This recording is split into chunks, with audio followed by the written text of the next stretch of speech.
All right, everyone. Good afternoon, good morning, good evening to you. My name is Sherman Crancer, and welcome to the Voice of the Microsoft Partner. This is our number 36 or 37th show. We do this every last Friday of the month, and today is very special. You know, many of you that have come today, we have about 300 or 400 actually on LinkedIn. This is we'll get more people coming in today, but many of you who've attended the last 36 shows are in the IT industry, MSPs, managed service providers, IT companies. But today, I still can't hear me. Can anyone, you guys hear me? I think we have, yeah. Okay, Julius, I'm sorry, but you gotta maybe get out and come back in. All right, sounds good. All right, so back to that. Many of you who are on today, thank you so much. You're not in the IT industry yet, and this is our session to give back. Veterans hold a special place in my heart. We have two that are actually part of our organization here, and we felt like this one particular session would be great to give back to the community, really, to give back and provide information really on how to break into the actual industry, right? Breaking into the IT industry. We've got some great speakers from Microsoft. And actually, normally when you come to this session, I'm the one that's leading and facilitating. But today, because we have two veterans on, my two folks, they're going to be actually heading up the discussion. Now, just a couple rules, not rules, but please use the chat window to ask questions. You might have some questions from the speakers today, so please go ahead, use the chat window, go ahead and do that. Also, the PowerPoints that we actually have in place are clickable. So when we bring up a couple pages, we typically don't do a lot of paging, but today we're going to have some pages where there's going to be links to sign up, for different things that might come up. If you're interested, go ahead and do that. We are not selling anything today. There is nothing on the agenda. This is not a timeshare type of presentation. So feel free, comfortable, and feel free to go to the chat window and ask questions with your going on. So with that being said, let's hop into this. We got a long discussion here. Let's go ahead and get to the next page. The next thing I want to do is save the date for next month. We've got Catherine Kennedy and Pooja Lakanpal, who are actually going to be our guests and possibly service now. And it's going to be a partner spotlight. Really awesome. We've got some heavy hitters along with our current speakers at heavy hitters. So please, click on that link if you'd like to pre-register for that. We'll go ahead and send out a poll if you want us to pre-register for you on that. So we'll go ahead and do that. Go ahead and click on it. Now, if you answer any of the poll questions today, they are private. We are not sharing this with anybody else out there. If a poll says, would you like to be contacted or put in touch with the MSSA group, we'll go ahead and do that, but it's all private. So this is just for people who don't know about how we do things. We're very careful with our stuff. Last thing I'm going to mention here, if you are a company that is looking to hire veterans, please, you can put that into the chat window. And, we want to use this as a way to maybe kind of connect people as well, because it's just such a great, we see this as such a great ability to transition into a new career. With that being said, and I'll give you one small story. We'll get into the agenda, but before this, I want to just kind of direct you to Phil Kent, who's he can wave here. He's one of our speakers.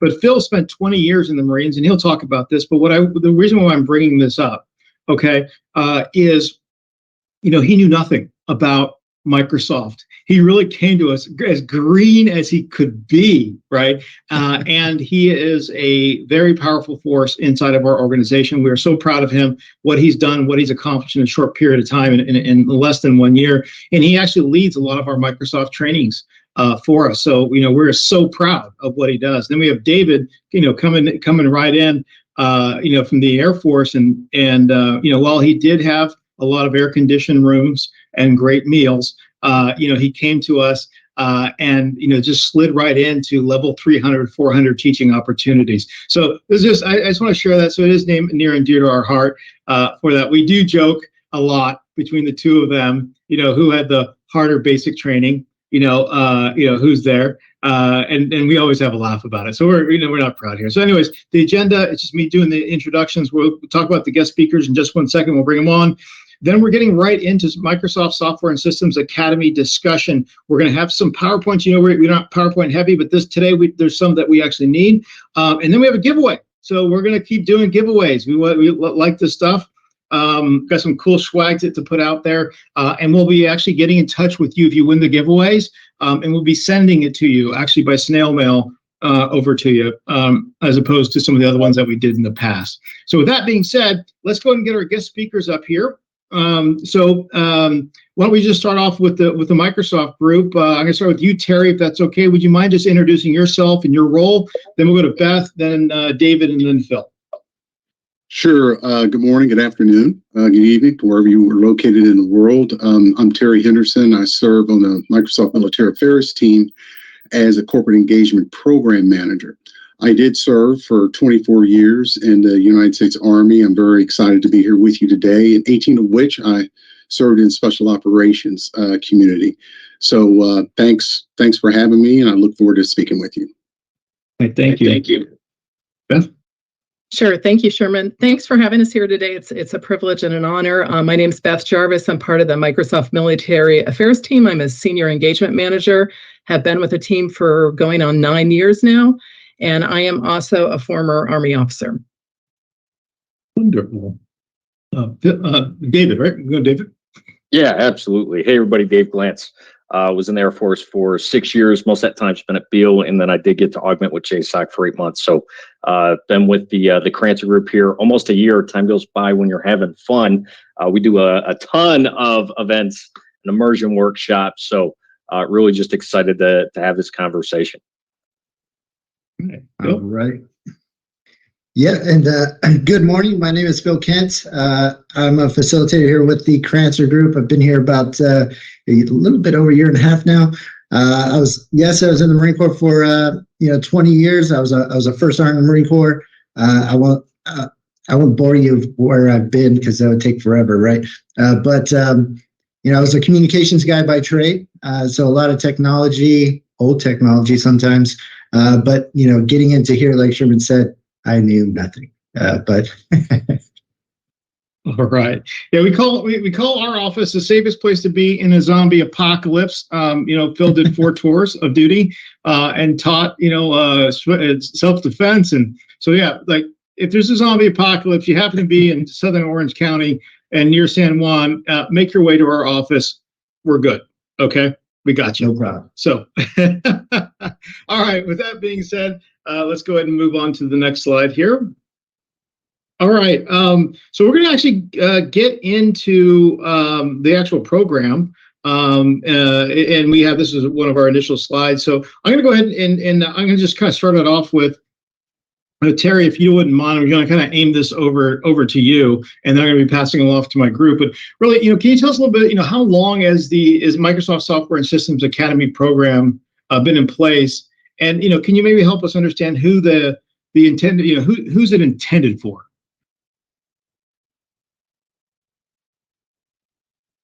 Oh, we're on mute. We got you on mute. Oh, I got the perfect mug for you. I'm gonna kick that over to Beth. Okay. Because that'd be a perfect segue for her. Beth? Yes, thanks, Terry. And I'm not on mute, so I'm excited. So the program actually started in fall of 2013. We used to have physical classrooms pre-pandemic. So the program's going on 10 years now. Post-pandemic, or during the pandemic, I guess we're still not through it, we started offering the program virtually, and we also started fully funding it. In the past, you had to use your GI Bill in order to access the program, and you used to get college credits, but we ended up using Microsoft Certified Learning Partners to deliver the program, and we offered it virtually, and that has opened up the program globally to a lot more service members across the world. Nice. Yeah. Oh, go ahead, Sean. No, go ahead. Go ahead, Phil. You have the next question. Yeah. So I think just kind of, looking at the MSSA program, kind of just talking to you, Beth, really quick on just qualifications and eligibility. What kind of criteria does it go on for, prior or, retired service members? Sure. So it's a Department of Defense approved skill bridge programs. Typically, a skill bridge program is only for active duty transitioning service members. Our program, however, is both for active duty transitioning service members and also veterans. And there's no time limit in terms of how long you've been out of service in order to be eligible to apply. We have 3 different learning paths for the program. So you would have to choose if you were interested in pursuing a cloud application developer, server and cloud administrator, or cybersecurity operations.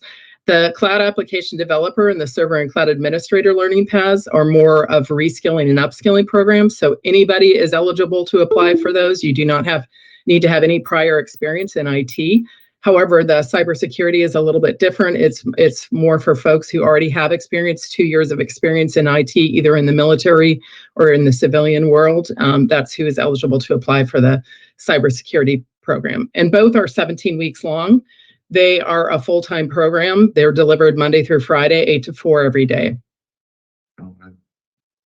Oh, it's great. Awesome. I know I had a ton of some of my mentors and just some buddies that I was working with getting out using that skill bridge program because there's so many opportunities there. But I think this is a great reason why we're having this because I don't remember the MSSA program being brought up is one of those opportunities. So, and I think a lot of us are really familiar with, we know the old college route, right, with the GI Bill, or you can take some coding boot camp, but and you kind of touched on some of these already, Beth, but just kind of wondering a little bit more about some of the fundamental components that make up the program itself. Yeah, so again, depending on which learning path you pursue, there's 5 core classes that you're going to take. And the breakdown of the program, it's about 80% technical instruction, and then we also offer professional development. So that the technical instruction takes place 8 to 4 Monday through Thursday. The professional development takes place 8 to 4 on Fridays. And then we also have a career development manager that we assign to each cohort. So they kind of do the classroom management and they work with folks because we understand a lot of people are in transition that are taking the program. So they're going to need time off for transition appointments. And we just ask that they clear any absences with the career development manager in advance, as the program's pretty rigorous. So that, it's a full-time commitment. It's not something you can do while you're going to school on the side or working full-time on the side. But each learning path, the objective is to pursue, to achieve certifications with Azure, which is the Microsoft Cloud. However, not everybody does. Everybody comes into it at different levels, but you are eligible to apply for 2 different certifications during each of the learning paths. I'm sorry to interrupt here, but I'm just kind of curious. Does it start with like AZ fundamentals and then or MS 900 or MS fundamentals? Do you start with some of the basic ones so that they can kind of understand that and then get into the journey, I guess, of that? I'm just curious. Yeah, I think I had a slide, I believe, that was in the deck that we sent to you that listed each each Azure fundamental that people apply for. It's not that one. I'm seeing if it's in there. If not, I can send that to you. And it's also on our website, military.microsoft.com. It kind of details each course that you would take and which certifications that you would apply for. Okay. But like I said, the majority of the people going through the program, the difference being the people in the cybersecurity, they're going to be more advanced. The majority of the people going through the program are not going to get the certifications. They're going to be given the vouchers And then they have an eligibility window to take the certification within 90 days of their graduation date from the program. And that's where most of the people are going to fall into that category. Okay. Or I guess maybe I can extrapolate a little bit more. Do you think that those might even be, there's the fundamentals, of some of these things? Would that be a good idea to attain before you get into this program, just to kind of give you some type of foundation? I know it's off script. Not necessarily. Currently, we require a Pearson VUE certification as an entry-level prerequisite for the program. However, that's changing starting in October, where we've worked with LinkedIn to develop a LinkedIn learning course, depending on which learning path each individual pursues. And so each individual, depending on the learning path, they're going to be given the learning path that they need to pursue on LinkedIn. And then we're going to require from them a certificate of completion for that learning path. And then that's going to be the prerequisite for the program. So there will not be an entry-level ITS certification starting in October. Okay. Perfect. Phil? Yeah, I think I know that we kind of covered some of the, if it's either retiree or, already serving active duty. Maybe I know this might be a curveball to you, but what about reservist? Are they eligible? How does that work with reservists, National Guard are eligible as well. Also the Coast Guard, even though they are not DoD, they're eligible as well. So pretty much dependent, if you're a reservist or National Guard, we're going to need a command authorization releasing you to the program. The same is true for the active duty, whereas if you're a veteran, all we need is a copy of your DD-214 showing that you had an honorable discharge or an honorable discharge, honorable under general conditions. Those are the requirements for the DD-214. Okay, cool. Yeah, and I think at least in my experience, right, when I transitioned, I had 150 Marines. We're working every day, running around, doing crazy stuff. But I think once I retired, and I didn't really think about it, but the transition for myself was kind of difficult, just because in my vision of what I was going to do isn't exactly where I'm at now. Not even thought of it, but I think heading out of the military and transitioning, and I'll probably give Dave a quick shout out too of how his experience was. But we don't get a lot of time. I'm sure we all know that. When you're getting out of the military, it's like, you got like 1 month left. Now you can start checking out, right? But beforehand, you need to start prepping yourself, getting ready, skill bridge, getting into the MSSA is crucial, right? Because I think as you transition out, man, I was just lost. I felt lost. I didn't know what to do with myself. I went from 150 Marines to nothing, right? And it's a little crazy. But I'll pass it to Dave on his experience, just transitioning out too as well. Oh yeah, for sure. I mean, for a lack of better terms, I winged it. The transition. I had a gig. It was like a sales gig, and I was like, "This is it. This is what I'm gonna do." And then COVID hit, gone, and then working some BPO, and then landed here with the Crancer group doing something. I've done a lot of teaching, so it did fit from that perspective. But the content, this whole ecosystem, Microsoft, and all that. And so I guess another question I was just thinking of, Beth, how are you guys currently spreading word about the program? Like, do you guys work with any of the TAPS programs at all the different bases and branches, or what does that look like? Yeah, we definitely do. We work with from each branch of service, we work with the SkillBridge representatives and the career skills program coordinators. We typically work at a regional level, and then they kind of disseminate it downwards to all of the bases. I mean, the program's really changed since it went virtual, because we used to only work with 14 different military installations across the country. Now we're working with every single military installation across the world. So it's exciting, but it's also brought in a lot of new players into the mix. And you had mentioned, David, that you hadn't heard of MSSA, and that's one of the challenges is trying to get the word out, because when we were physically located at places, people tended to know about it. But now, it's amazing. Even though the program's been in existence since going on 10 years, we're still trying to educate people that it exists. Yeah, I think that's like the biggest part, right? Is just getting the word out. I think with our, Voice of Microsoft partner here today, I emailed, I messaged friends, the sergeant majors I know, or sergeant majors, just trying to get the word out and saying, hey, if you got Marines, you got Army dudes that are coming out, hey, get them over here. Let's get the word out, and let's get them signed up, right? So no, but that's great. I know, Sherman, do you want to come in real quick? I know that we have, I think we're doing a giveaway real quick, aren't we?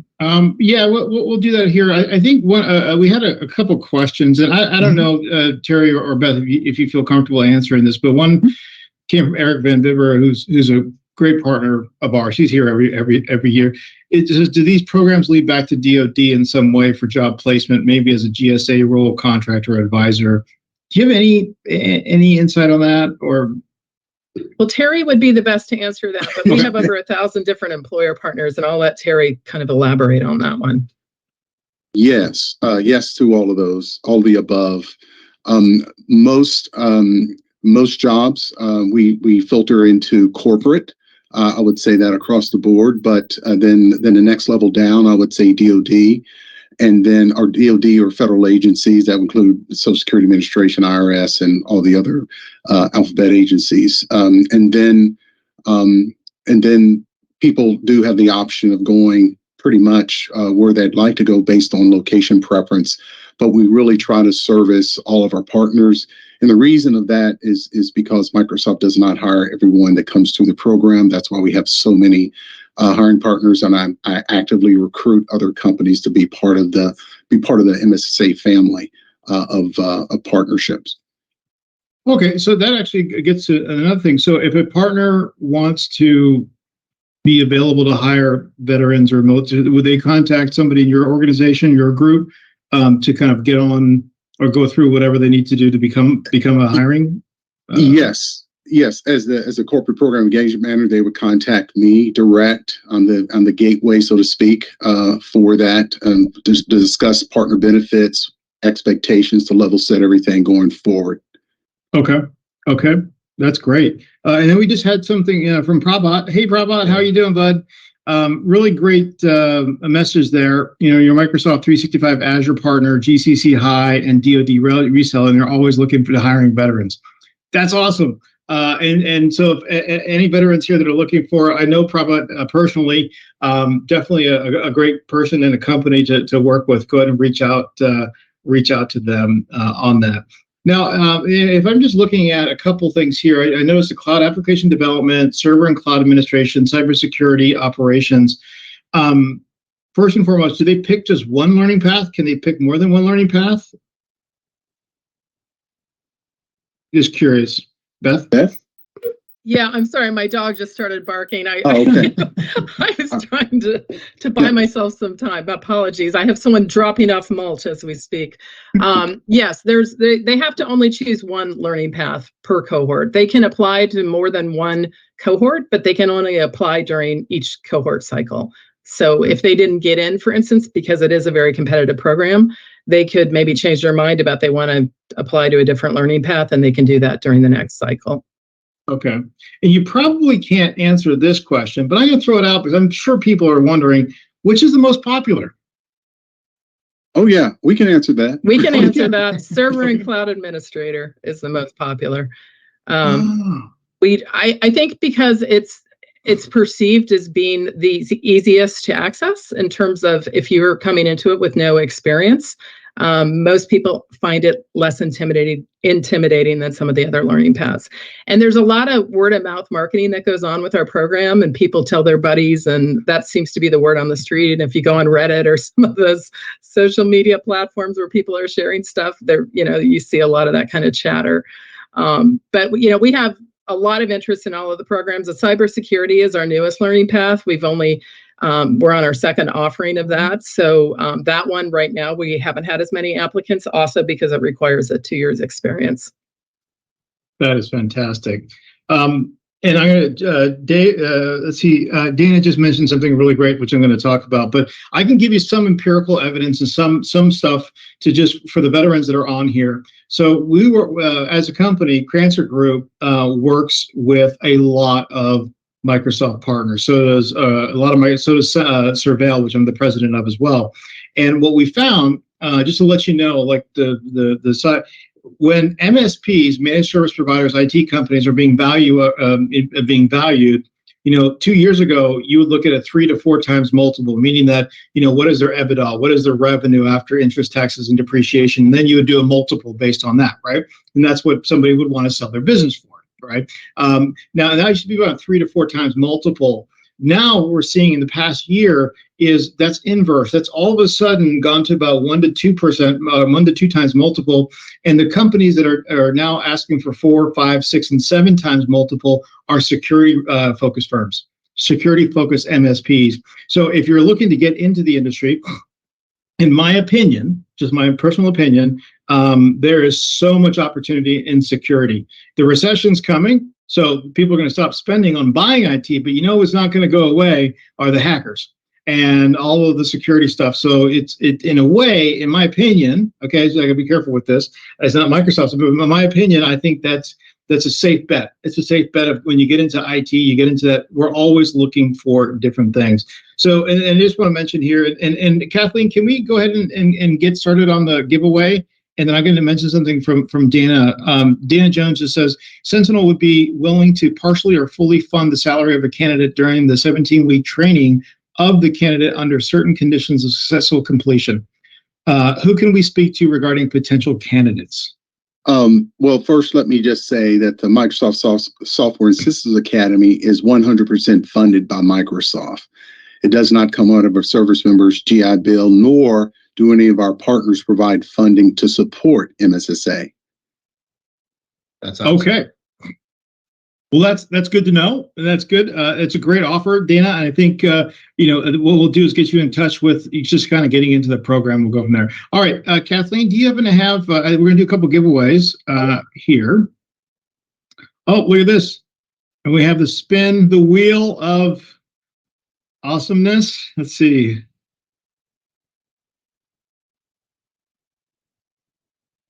And Prabhat, the man who's offering. Yes, let's do that. Spin it again. We got another one going off. So we want to give somebody else a chance as well. But Prabhat, you won.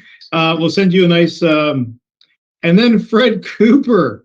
Fred Cooper. All right. Fantastic. All right, Fred, we're going to send you some really cool swag on that.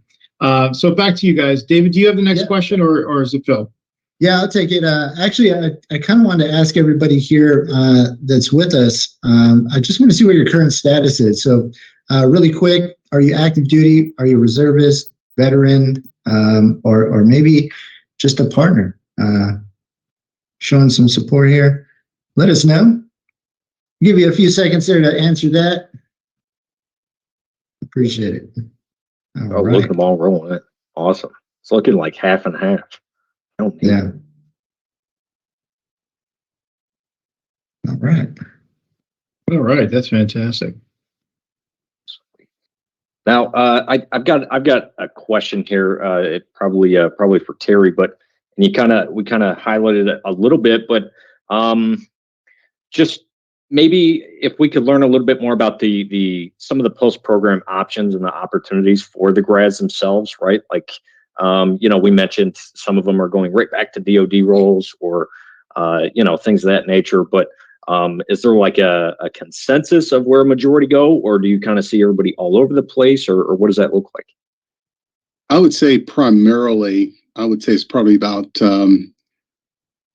60-40.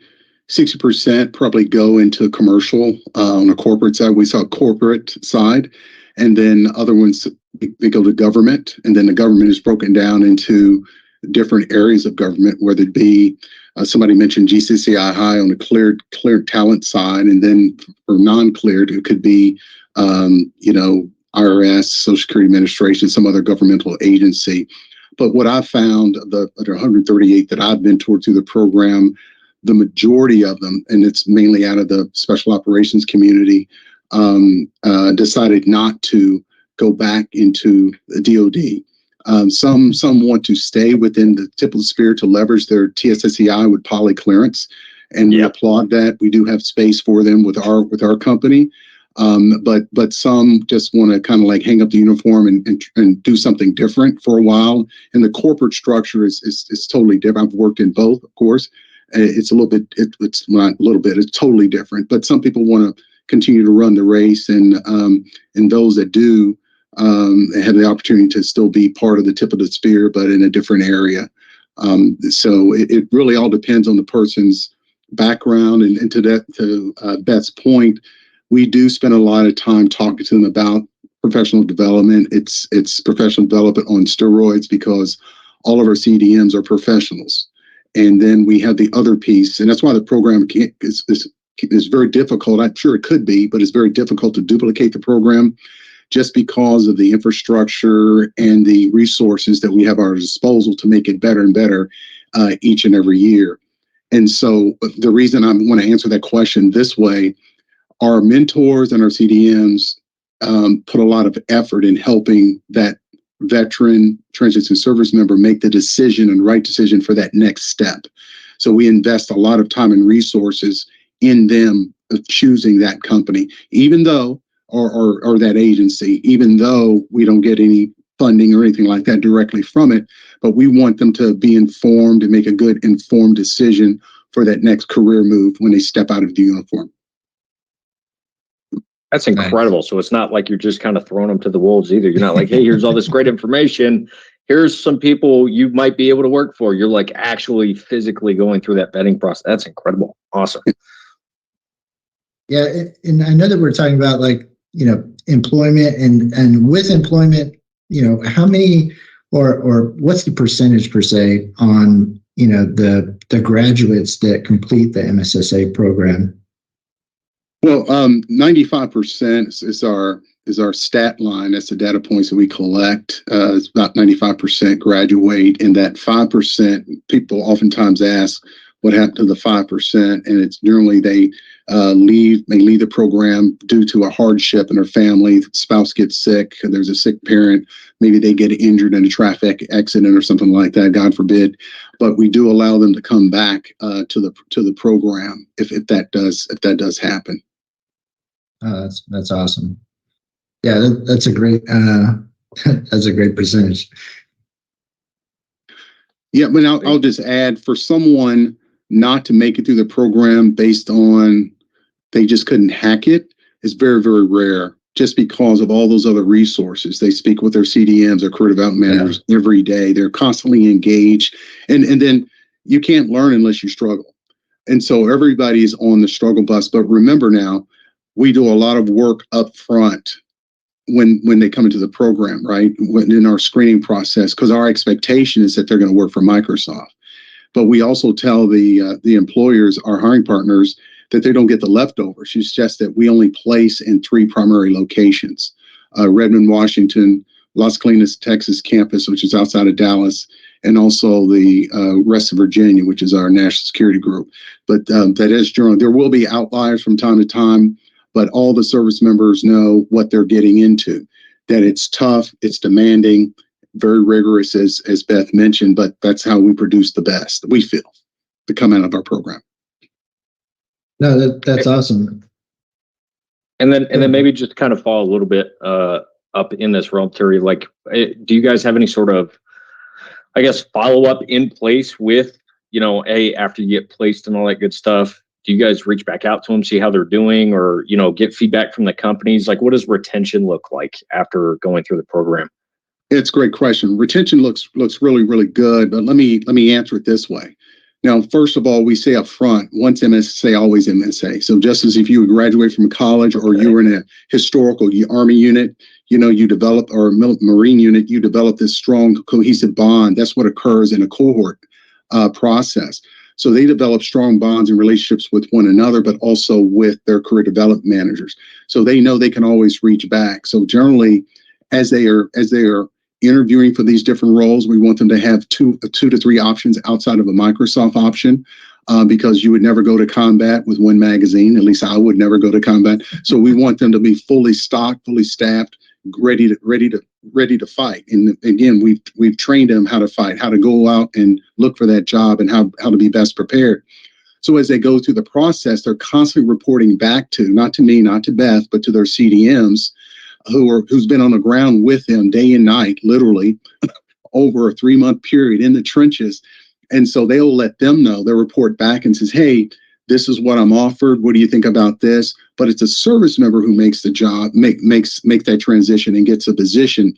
But while they're out there, they're still always open to communicating with us to let us know. Now, on the partner side, I simply ask my partners, because there are restrictions as to what they can report back. Is there HR restrictions that some companies have to follow? And then again, we have Fortune 100 companies, Fortune 500 companies. And so some of them have specific restrictions about how they report back to us. And so we just basically, what did you hire and what title? What was that person hired? And did you hire 2 or 3? And that's generally the information that we get back as far as tracking is concerned. Awesome. Yeah. No. That's a ton of great insight. Go ahead, Phil. Sorry. No, you're good. You're good.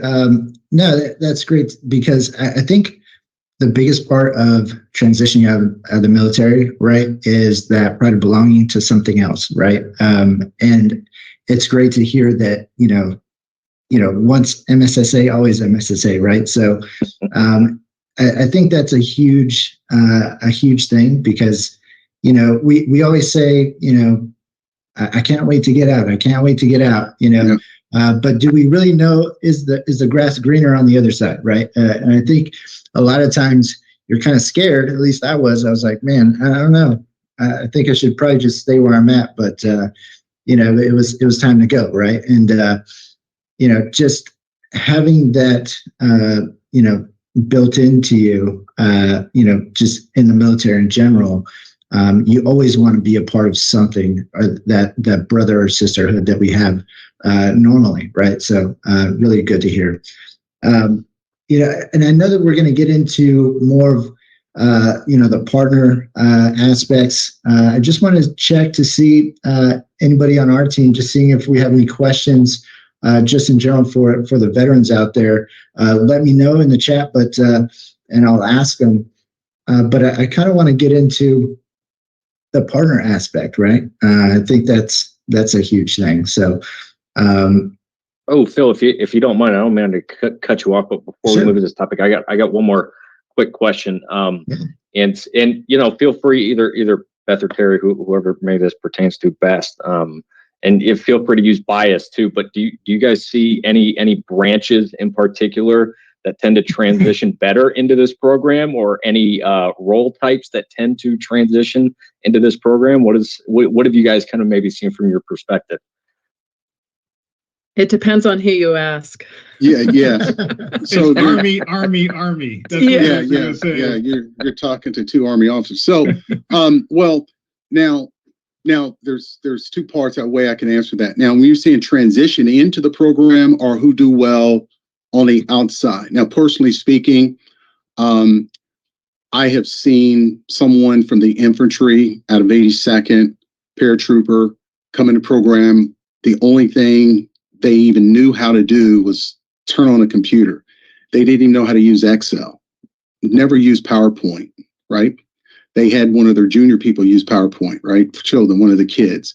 But I've seen an E6 guy who was a platoon leader, a platoon sergeant, will come in and just kill the program in cloud application development, which is a kick in the head, which is the toughest of the 3 pathways, I will assure you, and just kill it. And he came through the program, just use him example, in 2019, graduated. He's now a PM running a team right now, 4 years later, and just doing an awesome job. And what do we look for? We look for passion, and the more hungry you are, the better you do in the program. if you have a trust fund, if there's nothing, if you don't have any true skin in the game, you won't put as much effort in it. And the other thing that Beth didn't mention, we tell people this, but they don't believe it, even though it's 80-20 going through, but we do expect 2 to 2.5 hours after class for them to even keep up with the program, with the instruction. It is extremely challenging, but it is extremely beneficial because it's life-changing based upon the career, the path, the money that they'll make in year and 2 years down the road. Oh yeah. I think Dave was trying to get, the answer was like Marines are the lowest. I know that's what it was. No. But in all fairness, now that's what I'll tell you. When I'm talking to companies looking for cyber, I generally tell them to go with Navy or Marines because you guys do more with less. And it's just in that pathway of cyber. It's true. It's a statement of fact that you're expected to do a little bit more, and that's what I've seen where I sit. Marines generally do, Navy folks do a little bit better when it comes to that technical and tactical experience with cyber-related items than it does with the Army branch, just because of all the areas that you can work in and the schools that you go to and availability to certain things. That's just work. I will add too, having been with this program for 9 years and seen kind of all of the iterations, Army and Marines were the earliest to embrace the program. And we had more resistance from the Navy and the Air Force in terms of letting their service members go to be part of the program. I feel like that's changing now, but it's taken the Navy and the Air Force a long time to catch up in terms of letting their participants take place in SkillBridge programs. Yeah. Oh, that's a good one too, Tom, in the chat. What about Space Force? You guys seen any Space Force rolling yet? No, but we do have partners with Space Force. I can share that much. Yes. Nice. And it's just a matter of time. I know we're going to see them here. We've got like sure. 4 cycles that are about to open back to back. So we're going to probably start seeing some of these in these next application cycles. Yep. It was interesting. Just kind of give you some feedback. Like when Phil started, and he worked out of my office here. David is remote, so different interaction. But what I always noticed whenever I was like talking to other employees, Phil would always just kind of slide in, and he'd just listen. And he's always listening, and like, how do we do this as a teamwork? And he's brought a lot of the military stuff that he had. But I was always like, is he there again? He's listening again. And he's like, okay, let's figure this out. Let's figure this out as a team. So I just had some good experience with that. I know, Phil, I'm giving you a lot of kudos here, but it was interesting. I'm a previous Microsoft executive. Spent 5 years, smaller time than you folks. But I always thought that's, I think coming from the military branches, you learn some different skills than you do just from a lay person who doesn't have some of those. So I think that's really great with that. Chris Holt says Space Force is too new, so not going to see too many of them just yet. Hey, Sherm, I was going to point out Maureen Farmer. She's part of our team. She's one of our career development managers, and she's been involved in the recent interviewing. And she indicated there in the chat that she just interviewed 2 Space Force applicants. So as we predicted, they are starting to roll in, but because the branch is so new, we probably won't see them in volumes anytime soon. All right. So this profile here, graduate profile, this is pretty interesting. 90% have active security clearances, high in learning agility, discipline, grace under pressure, effectively deals with ambiguity, training skills, highly collaborative. That's fantastic. Yeah.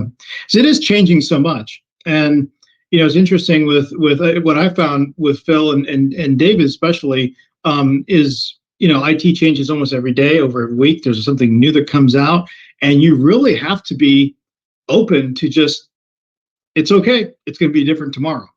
And let's just figure out how do we assimilate and understand that information and bring it all together. So I think it's fantastic. Back to you guys. Back to you, Phil. Do you have the next question? No, that's a good point, Sherman. I think the biggest thing, at least our terms, right? As Marines, we say semper gumby, right? We're always flexible. And I think military in general are flexible because we have to pivot at any given second to whatever we're doing, right? So a lot of times that stuff does change in Microsoft, and it could be, you're doing a class and all of a sudden something new popped up and you're learning as you're teaching it, which is kind of crazy at the same time. But I'm sure Dave loves that. Microsoft licensing, does that change very often? No, no, we wouldn't have anything to do with that. Go ahead. I'm sorry. Back to you, Phil. No, it's great. Go ahead, Dave. Yeah, no. It's, I think that's probably one of the better parts of the gig is, and just being in the sphere, is the fact that everything constantly changes, right? Nothing is the same day to day for the most part. So, if there's one thing I would say to any veterans considering transition into tech, just know you never be bored, right? That's really a big thing. And every day is a whirlwind in a fire hose of information, which, as you kind of move on through your career in the military, you just get adjusted to that. So from that transition perspective, not too difficult. But kind of on the topic of partners, we're seeing some partners here in the chat who are, very much open to the idea of hiring from this program or want to learn more. And maybe for, partners who may be on the edge or just, kind of semi-considering, how can partner organizations maybe be incentivized to recruit veterans who have completed the program? Are there any like tax breaks? Or are there any, just anything that comes to mind outside of, maybe the grad profile we're looking at? Well, I won't necessarily get into the financials, but I would say that it does make your company or your corporation or agency better, just from different perspectives, from a diverse thinking standpoint. Because generally, just think about it just for a second. If you have a bunch of 4 college graduates, in your C-suite at your corporate level, graduate from the same schools or whatever the case may be, they actually going to follow somewhat of a similar thought process because they had the same life experiences. But if you bring a service member in there, college degree or not, but as long as they have the skill sets and the level of expertise to be with that particular company and or agency, they're going to be bringing a whole lot of thought because they have a different life experiences. But with a military person, you're getting a strategic thinker that's embedded in their psyche. That's part of their pathos. So as they continue to move forward through life, they're bringing all of that structure, all of that training, and that will to meet the objective, and the different thought process. And that's really what we advocate for all of our grads to the companies. That's what I talk to them about all the time. Why a veteran? I was at a conference yesterday speaking to a group of people yesterday about the same thing, that they have no affiliation with the military and all that. But what do we bring to the table? We bring those particular attributes, those particular intangibles that become manifested in such a way that says, my gosh, where have you been? And this is the type of feedback that we receive from our partners. I talk to a lot, and some partners have been with us for 8-9 years, and they all say the same thing. These folks are great. This gal was awesome.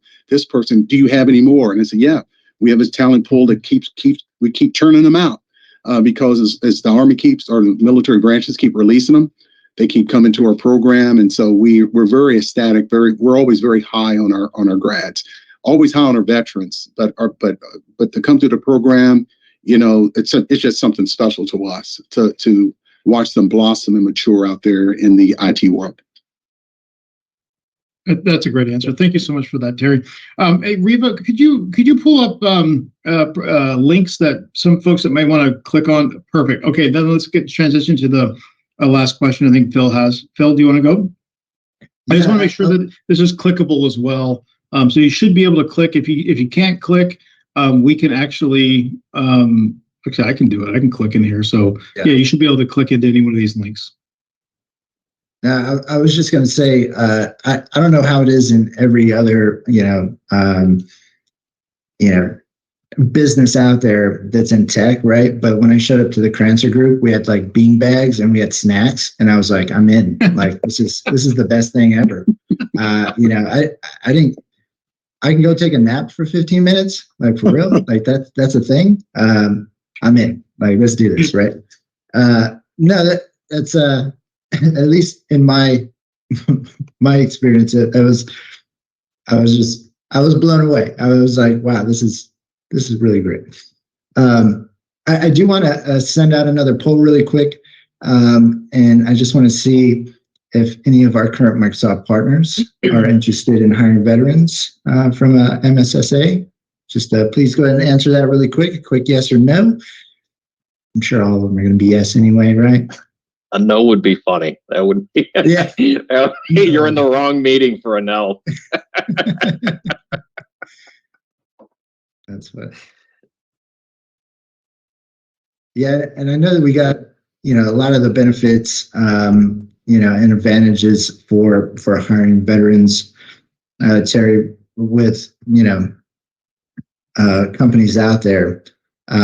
But are there any other ones that you want to mention or anything, or maybe Beth, anything that you want to input to just give info to the masses here for both sides, really? I have something I'd like to add, Phil. I'm trying to keep up with all of the comments in chat, and there's a question from Vidal that I think others might have an interest in too. So he is asking if we plan on applying before October, do the Sec Plus or Net Plus have any influence on the decision? In the past, we would accept those as a prerequisite if you were applying for the server and cloud administrator path or the cybersecurity. However, as soon as our October cohorts, we will no longer be accepting that. Everybody has to finish the LinkedIn Learning and get that certificate of completion.